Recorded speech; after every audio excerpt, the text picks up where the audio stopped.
जाधवर इन्स्टिट्यूटतर्फे आयोजित 8वी युवा संसद याच्यासाठी मला आज आमंत्रित केलं गेलं। याच्यासाठी इन्स्टिट्यूटचे सर्व पदाधिकारी तसेच प्राचार्य ॲडव्होकेट शार्दूल जाधवर यांचे मनापासून आभार। तर आज या ठिकाणी आपण जे जमलेलो आहोत ते छात्र संसद तर आहेच, पण त्यात युवा हा शब्द मोठा आहे। आता युवा म्हणजे काय, युवाकडून अपेक्षा किती आहेत आणि युवाने कसं देशाचं पुढे जाऊन नेतृत्व केलं पाहिजे याच्यासाठी हा उपक्रम राबवला जातो। आणि खूप आनंद आहे मला की गेले 7-8 वर्षापासून हा उपक्रम अगदी सक्सेसफुल असं म्हणू, अगदी यशस्वीरित्या हा पार पडत आहे।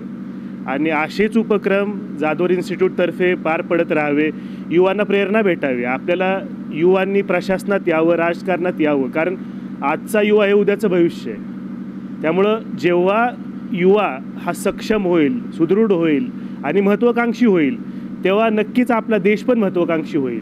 आणि उद्याच्या चांगल्या भारताचं किंवा जे आपण म्हणतो सुनहरा भारत किंवा गोल्डन इंडियाचं स्वप्न जे बघतो ते पूर्णपणे हे या युवांच्या खांद्यावरतीच आहे। त्यामुळं नक्कीच युवांनी यावं, या कार्यक्रमातून, या संसदेतून त्यांनी प्रबोधन घ्यावं आणि नक्कीच देशाचं नाव पुढे न्यावं ही अपेक्षा। धन्यवाद।